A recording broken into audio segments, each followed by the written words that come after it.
again for the second installment of the series on the progressive movement. And we're going to be talking about Theodore Roosevelt to start off. Theodore Roosevelt was a progressive. He ran on a ticket that pushed for social reform. And some of his main ideas included the government should control big business and promote competition. So pro-capitalism, but also limiting big business. In other words, promoting competition between businesses, breaking up these giant conglomerates like Standard Oil and Carnegie's, Steel Company, and railroads like the organization that Vanderbilt had built previously, and in doing so, promoting competition between different businesses in all industries to reduce prices for the consumer and boost the economy, but also to level the playing field for other companies, corporations, and people to rise into power and become wealthier as a nation. Next, the government should promote better working conditions and job safety throughout. Today we have things like OSHA, which is sometimes controversial, but those type of organizations really do help promote a culture of safety in the workplace. Without some of those regulations, the workplace, especially in manually intensive jobs, can be a lot more dangerous. I remember working, doing demolition when I was right out of high school. They handed me a pickaxe and sent me into a warehouse at one point and said, tear out all the drywall and electrical and everything all the way down to the studs, and remove everything from the building. And I remember walking through one of these buildings, and protocol was to, if you were going to drop anything heavy, to alert every single person in the building that you were doing so, check 3 times to make sure that no one was there, and to protect entrances and exits so that people wouldn't enter the space if you were dropping something heavy. And in this warehouse that we were working on, I was walking through, no one checked, no one said anything, and they cut out. I wasn't paying attention. I was a young kid and I wasn't paying attention. I was walking through, and they dropped probably 3/4 of an inch of plaster that was held together with chicken wire that had gone and covered an I-beam that went across probably, I don't know, a good 30 yards of this warehouse building that we were on, and it crashed down probably 6 inches to a foot behind me. And had that hit me, even though I was wearing a hard hat, I probably would have died. And it's specifically to prevent those types of accidents that you have safety protocols in place, and why the government regulates that type of thing, so that people don't get injured, permanently injured or die. So that's kind of the idea behind that. And then there's this idea of the square deal, where the square deal, this comes about later in Roosevelt's progressive career when he runs again. But it's this idea of we'll see a picture here, okay, of protecting business, civil rights, health and safety, the environment, but also Christian values as well as this. I couldn't find any images for that, but that was definitely part of it. Here you see conserving natural resources, controlling large corporations, protecting the consumer, but also protecting the worker as well. You see that with the 1902 mine workers strike. The mine workers were requesting 20% higher pay, and to go from a 10-day working day to a 9-day working day. A lot of poor immigrant families who wanted better working and living conditions, and they went on strike. And the strike goes on for months because the wealthy business owners decided to just not play ball and leave these poor people to essentially starve until they had to go back to work again. And so what Roosevelt does is he gets involved and he threatens actually to take over the mines and put the military in charge of running and overseeing them. And it was brought up that this was unconstitutional, and he essentially, I'm paraphrasing here, said, "You forget the Constitution. People want coal, and and also to go along with that, these workers need to eat." He didn't say that outright, but that's kind of the idea here. And so what ends up happening is these mine owners. I apologize. These mine owners get scared into action, and they end up reducing the work hours. And instead of a 20% pay raise, they give them 10%. But it is enough of a concession that the miners end up going back to work. You see Roosevelt and the Square Deal promoting business, environmental protection, health and safety, and civil rights. And we'll see here in a little bit what he's doing for the environment, as well as trying to break up those big businesses, make sure that working conditions are safe for people, and protecting people's civil rights. All right, the Pure Food and Drug Act. Upton Sinclair, The Jungle, came out right around this time, and Roosevelt actually read it, and he was actually a prolific reader, as well as many other things. When he was younger, they said he was too unwell to really do anything in life, and he was a fairly sickly child, and so he started boxing and lifting weights and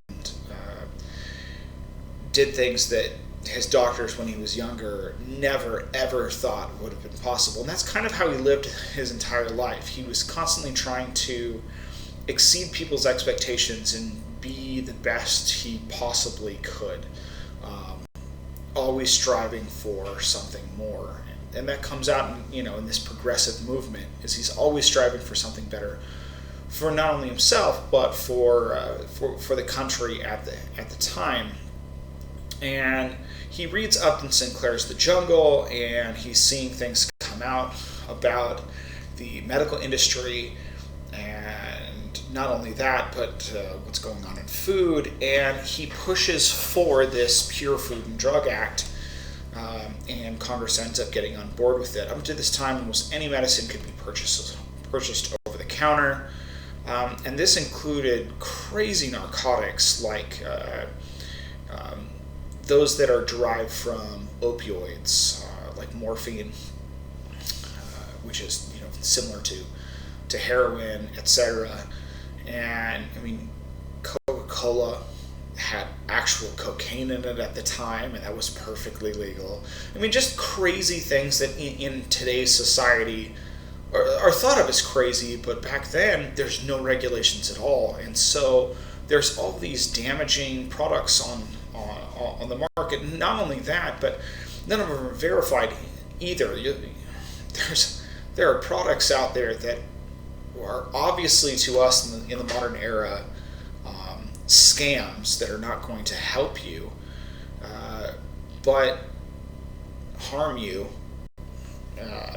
Conversely, but people just didn't know. They think a lot of these things weren't tested, and it was completely legal to sell basically any substance to people, as long as it wasn't like poison outright, or known to be. So, things like opium, highly effective painkiller, also highly addictive. You've got the derivatives of that, like morphine and heroin and oxycodone, which has been so problematic as a painkiller in our modern society. And with the exception of some of these, they're called narcotics and are carefully controlled or banned. Things like oxycodone you're not supposed to get without a prescription for said items, and it becomes illegal to make claims for medicines that could not be verified. Like I said, things weren't regulated at all. It was just crazy. The wild west of medicine. You could sell anything, and as long as people bought it, you could continue selling it as a medicine and claim whatever you wanted. And that is now illegal because of legislation like the Pure Food and Drug Act. Next thing on the list is the creation of national parks and national forests. This is one of the Roosevelt's legacies that we still have today. And, I'm sitting here in Northern California where there are national parks and forests around. And I definitely appreciate going to these places and having access to these beautiful national parks that are essentially untouched except for some trails and things like that. That these places might not have existed without this legislation. And also, continuing on with Roosevelt, he becomes so popular, he could have ran for a third term. He has 2 very successful terms in office. He decides to retire and lay down the mantle of the presidency, kind of as a nod to the tradition of doing so. It wasn't illegal to run for a third term, but it was definitely frowned upon. This is a legacy item left over from George Washington. Okay, people like Andrew Jackson could have ran for a third term. He was very popular during his presidency, but he was highly encouraged not to. Okay, here's some interesting products. You see cocaine tooth drops, instant cure, and they're selling them to children. Yes, cocaine will cure your toothache, but it gives you a lot of other problems despite it. Squire tomato catsup. And then at the bottom there, if you can read it, it says made from decomposed material. Okay?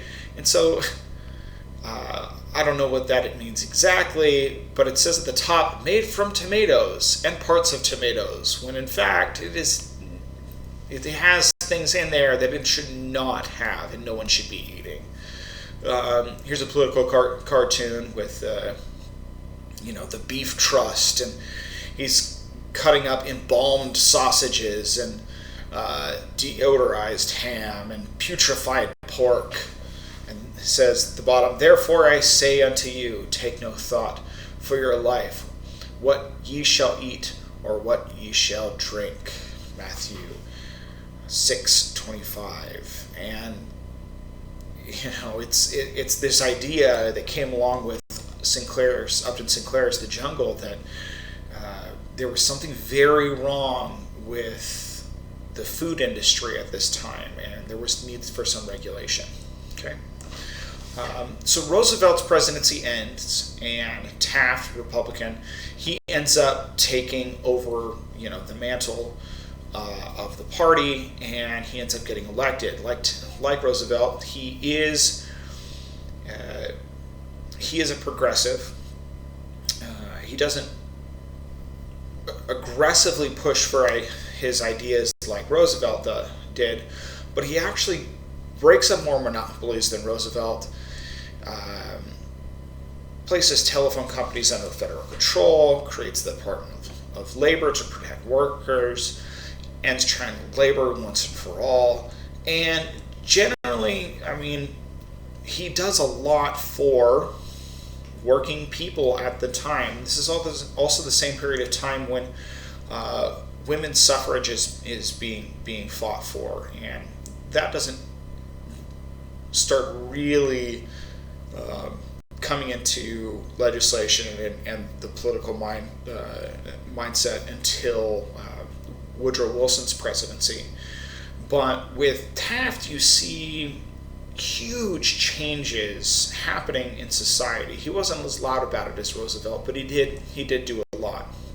Okay, you've got the Department of Labor, 13 new cabinet positions, are signed into existence. And this is created just hours before he stands aside for Wilson to set over, or to take over the presidency, and created to study problems of workers, collect statistics on workers, and enforce federal labor laws. And this is why we have some of the laws that we have today, regulating how businesses operate to protect workers from the businesses that they work under.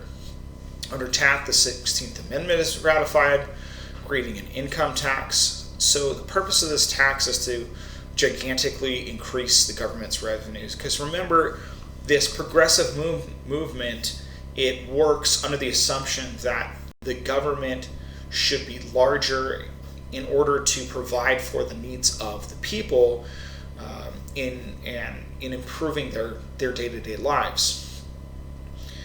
The 16th Amendment is all about that, providing more money for the large government in order to create more government programs to aid the people. That's the idea behind it anyways.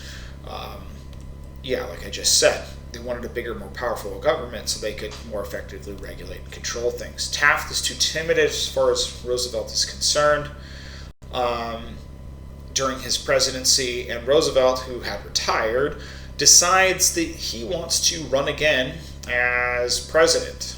He didn't think that Taft was doing a very good job, and so we'll see on the next slide what takes place there. But the 16th Amendment states, "The Congress shall have power to lay and collect taxes on incomes from whatever source derived without appointment among the several states and without regard to any census enumeration." Okay, so Congress can collect income taxes from people. There goes my paycheck. All right, so Roosevelt opposes Taft, and one of the main consequences of this is it creates a rift in the Republican Party, where you have half the people who are for Taft, half for Roosevelt, and Taft ends up winning out. The mainstream Republicans back Taft, hardcore progressives back Roosevelt, and Roosevelt actually ends up splitting off from the Republican Party, and it ends up creating what is called informally as the Bull Moose Party, or it's the Progressive Party, but he's kind of a bull moose. And the idea here is he's stubborn and overbearing, and he's going to get his way, and he's going to push through these progressive policies, whether people like it or not. And that slide was the next presentation that we're going to be doing on American imperialism. But it is Woodrow Wilson who ends up taking over the presidency, and that leads us to the next discussion on in this series. So we're going to stop it there for today. More change comes about with Wilson, but we'll pick that up the next time. Thank you guys so much.